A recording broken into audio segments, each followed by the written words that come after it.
So this is slightly different to what I usually do and is more of a discussion and opinion piece. I'm not sure if you guys like this style of content. If you don't, it's okay. We all have different preferences. I understand. A few days ago, I read an article on Screen Rant called Why The Sims 4 Should Be a Subscription Service, and this got me thinking, could this be the future of the Sims franchise? And is the current DLC model outdated or broken? And is a change something we desperately need? I'll be discussing this in a few moments and will be inviting you to share your views, but first, a little welcoming message from me. Hey Simmers, I'm Starshares and I make Sims news, opinion and theory videos. If you'd like to keep up to date with all the Sims gossip as it happens, make sure to subscribe and hit that notification bell so you don't miss out. Also, before we start, a little disclaimer from me. I know that these style of commentary videos can provoke different opinions. We are all entitled to share them, but please do remember to be respectful and kind when posting your thoughts in the comments. And please don't make anyone else feel guilty for not sharing the same point of view as you. So there are quite a few things that I want to cover in this discussion piece. This might be a longer video than usual, so please do forgive me because I'm a rambler and it can take me a while to get to the point, but I'll try my best to consolidate as much as I can. First of all, let's talk about whether or not having a DLC or a pack model is outdated or broken. And to do this, we'll need to have a look at past games and how well this model worked to achieve results and make consumers happy. I can't give you my personal opinion on past franchises as I've only played The Sims 2 briefly, but I am a Sims 4 player. I'm basing this on the general consensus from the Sims community and what I've read online, but please do correct me if I get anything wrong. Sims 1 was where it all started. Will Wright, the CEO of The Sims, took inspiration from one of the earlier building simulator games, SimCity, which was launched back in 1989. The SimCity also had expansion packs, so this current model wasn't anything new. Sims, of course, was different to its counterpart SimCity. It was a life simulator and it was launched in 2000. It adopted the same gaming model and had 7 expansion packs.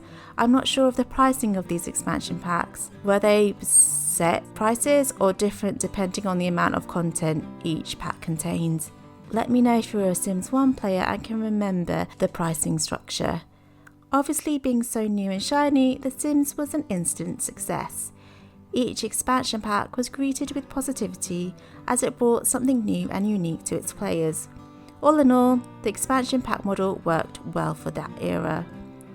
The sequel, Sims 2, was published in 2004, also sticking to the same expansion pack model, but this time introducing stuff packs to the game. Stuff packs were smaller than expansion packs and just added new items to the game.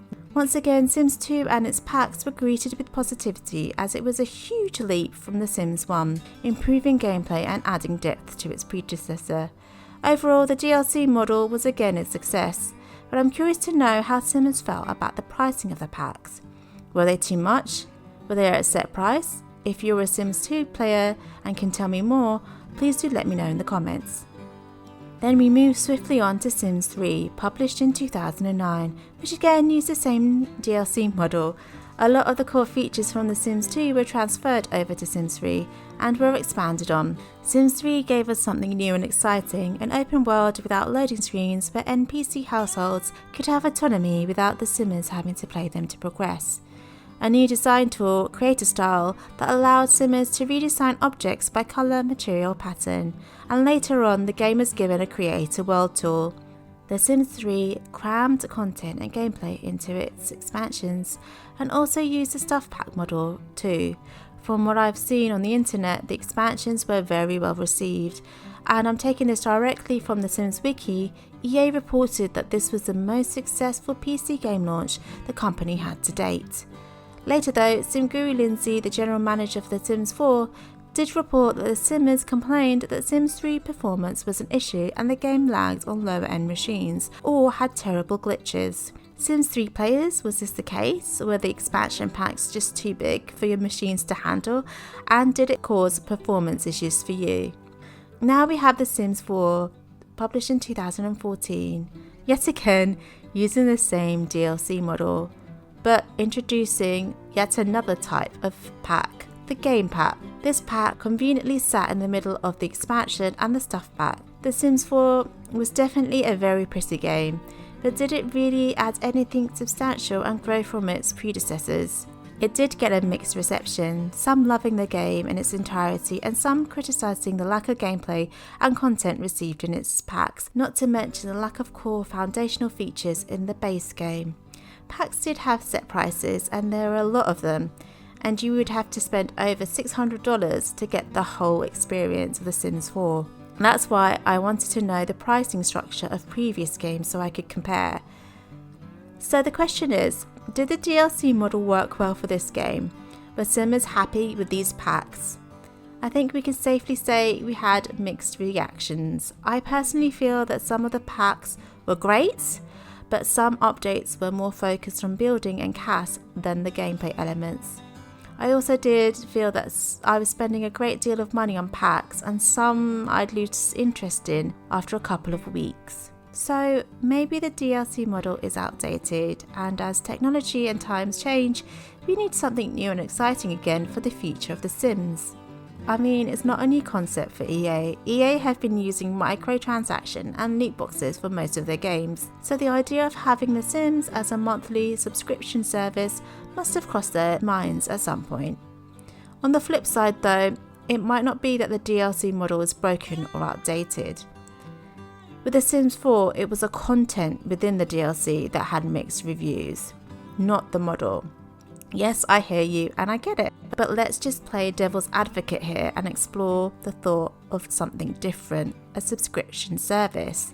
If we had this service for The Sims 4 with the content we were given, it wouldn't have worked. It would have been a flop, in my opinion. With packs, we are free to choose what we pay for, even if they are expensive. And for me to commit to a monthly subscription for a game, you're going to have to give me more depth and unique ways to play The Sims. So let's weigh up the pros and cons of each model and let me know which is preferable for you, and if you think that EA might put a subscription service in place in the future, knowing its history of microtransactions and loot boxes used in other games. First off, we have the DLC and the pros. Well, I mean, there's no commitment. You buy if you want to buy. You know what you're paying for. Simmers have the freedom to just play the base game and not buy any other packs, and we also get free updates.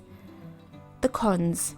Packs are pretty expensive, especially at a full price. Some Simmers can't afford to pay lump sums every time they want to buy a pack. You have to buy every single pack to get the whole full experience of a game. And there are so many in The Sims 4. Gallery downloads can be a problem when you don't own the specific pack item used. They also seem to be putting less content into packs for The Sims 4. Expansion packs have grown smaller, but they are still pricey. Now let's move on to the monthly subscription pros. It's more affordable to pay a smaller amount in increments. Every Simmer will be able to experience all of the content together. The Sims team can be more unique and give us little quests or events like they do in the Sims mobile games. They can even give us little story-focused challenges like we got in Strangerville. They can give us seasonal updates like they do in Animal Crossing and group themes together, e.g. a Coles in one update. This is not a pro for us but more for EA. Monthly subscriptions may make EA more money than having DLCs, but also this would generate more work, so I don't really know how they feel about that. The gallery experience would work better. We'd be able to download all the creations. Also, another note, I'm not a game developer, so I'm not even sure if any of this will be possible and if these little quests and challenges would be too much work to get out in time to warrant paying for a monthly subscription. And now let's move on to the cons. People are creatures of habit. They don't like change. A different way of paying for the Sims content might put Simmers off. It's a bit of a commitment paying for a game monthly. It would also put gamers who just buy the base game and no other packs at a huge disadvantage. There will be more criticism, as Simmers will be paying for all of the content and might end up paying for something that they don't want. Monthly subscriptions do add up over time and you may end up paying more in the long run. So once again, I'm curious to know your opinions and your thoughts. Let me know what payment model you think we'll be getting in the future, and what would you prefer paying for, DLCs or monthly subscriptions? That's all from me, folks. Until next time, I'll see you soon. Bye.